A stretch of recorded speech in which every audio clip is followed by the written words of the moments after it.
अस्सलामुअलैकुम। कैसे हो आप लोग? उम्मीद करता हूँ आप लोग सब खैरियत से होंगे। वीडियो को लाइक करें और चैनल को सब्सक्राइब करें, बेल आइकन जरूर दबाएं ताकि मेरा लेटेस्ट वीडियो सबसे पहले आप तक पहुंच सके। आप देखें हजरत इब्राहीम अलैहिस्सलाम की पैदाइश से पहले ऐसे हालात बन गए, ऐसे मामलात बन गए, ऐसा माहौल बन गया कि नमरूद ने अपने दहशतगर्द कारिंदों के जरिए से ये ऐलान करवा दिया कि मेरा ख्वाब और ख्वाब की ताबीर ये है कि एक बंदा पैदा होगा जो मेरी सल्तनत के टुकड़े टुकड़े कर देगा, जो मेरी सल्तनत का खात्मा कर देगा।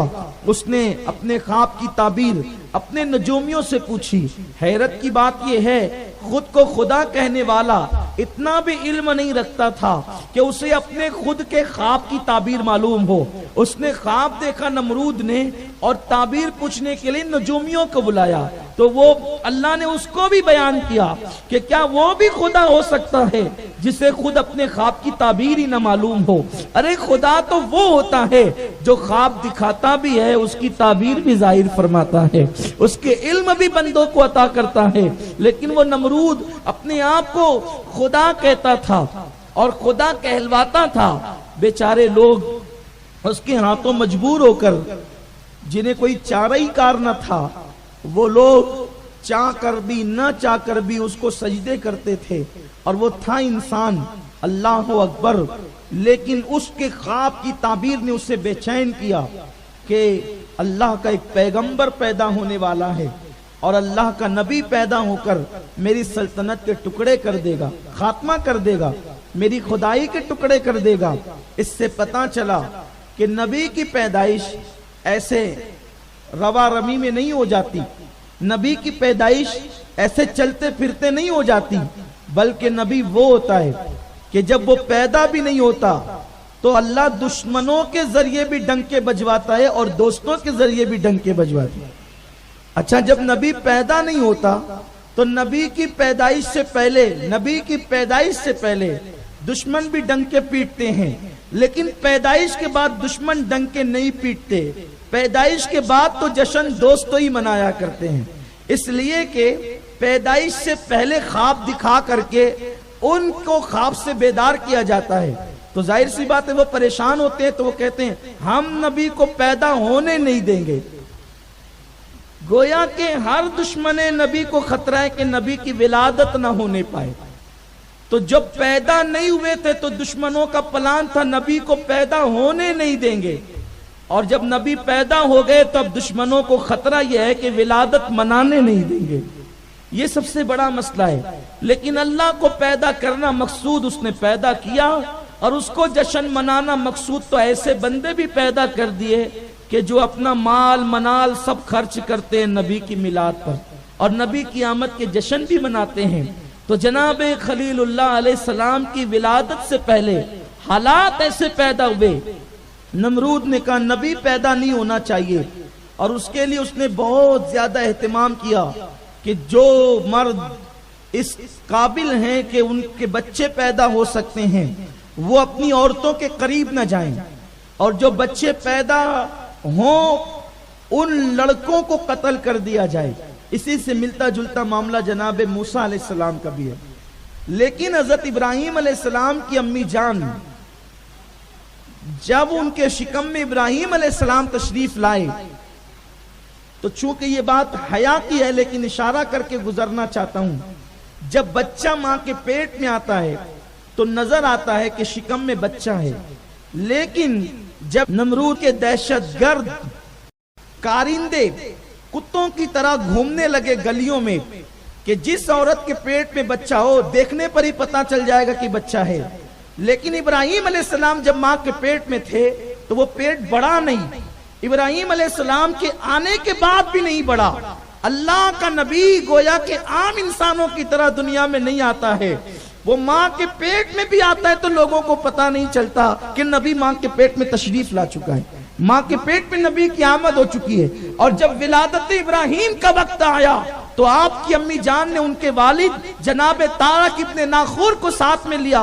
और कहा कि अब बच्चे की विलादत का वक्त करीब आता है। तो जनाब इब्राहिम की वालदा और उनके वालिद दोनों एक जंगल की तरफ रुख करते हैं और एक गार में जाते हैं और उस गार में हजरत इब्राहिम अलैहिस्सलाम की विलादत होती है। माँ को खौफ हुआ कि अगर मेरी गैर हाजिरी मोहल्ले वालों को पता चल गई कि मैं मोहल्ले में नहीं हूं तो वो मुझे ढूंढते ढूंढते हो सकता है यहां तक कि आ जाएं। तो जनाब इब्राहिम अलैहिस्सलाम की वालदा ने हजरत सैयदना इब्राहिम अलैहिस्सलाम को जो है उसी गार में रखा और इतने नूरानी चेहरे वाले थे इब्राहिम, इसलिए कि उनकी पेशानी में नूर मुस्तफा सल्लल्लाहु अलैहि वसल्लम चमक रहा था। नूर मुस्तफा की जलवागरी थी। हजरत इब्राहिम अलैहिस्सलाम की अम्मी जान उनको गार में रखती है और आंसू पोंछते हुए वहां से निकलती है। लेकिन जब गार से निकली है अपने शौहर जनाब तारक के साथ तो पलट पलट कर देखती है, लेकिन एक जुमला कहती है, अल्लाह मैंने अपने बच्चे को तेरी अमान में दे दिया,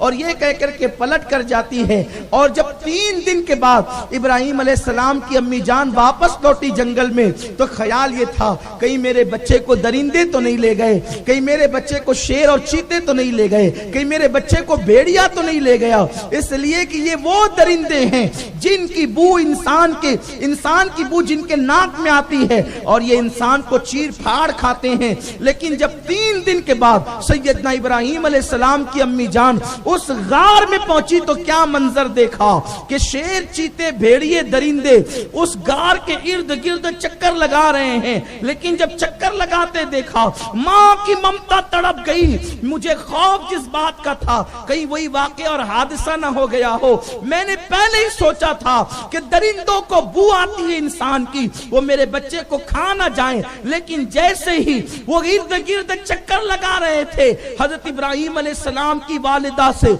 अल्लाह ने खौफ उठा लिया। और जब आप गार में गई तो क्या देखा कि वो इब्राहिम को खाने के लिए नहीं बल्कि वो इब्राहिम अलैहिस्सलाम का पहरा देने के लिए आए हैं। और अल्लाह का नन्हा सा पैगंबर जो 3 दिन का है वो अपने अंगूठे को मुंह में डाल करके चूस रहा है और हजरत इब्राहिम अलैहिस्सलाम के अंगूठे से दूध जारी है।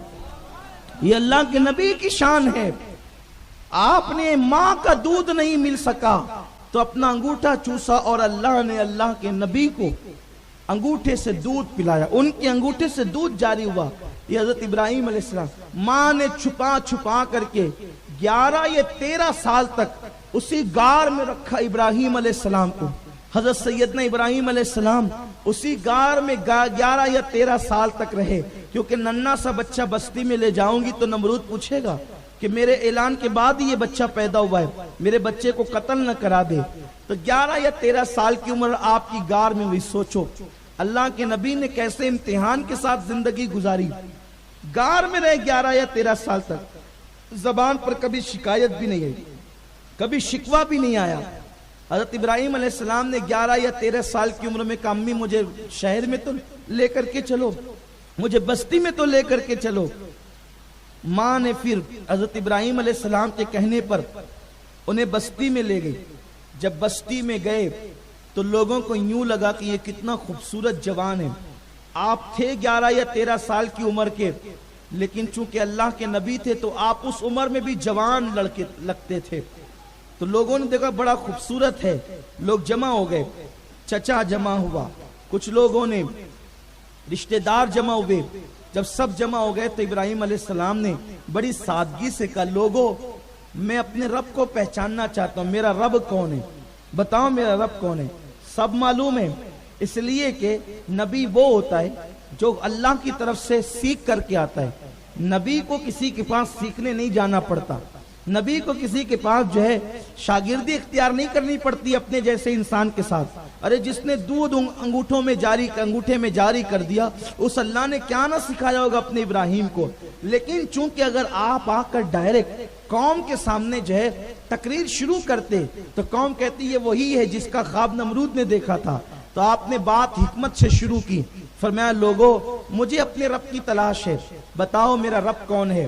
तो कौम को ने सोचा कि ये नया नया जवान बस्ती में आया है, इसके माइंड को हाईजेक किया जाए। तो इन्होंने तारा दिखा के कहा इब्राहिम ये तेरा रब है। तो आपने मैं अच्छा इसे मेरा रब कहते हो? ये मेरा रब है। सवालिया तौर पे कहा ये मेरा रब है। तो उन्होंने कहा हाँ ये तेरा रब है। आपने उसे देखा, जब सुबह हुई, सुबह होते होते वो तारा डूब गया। आपने फरमाया जो डूब जाए वो भी खुदा होता है।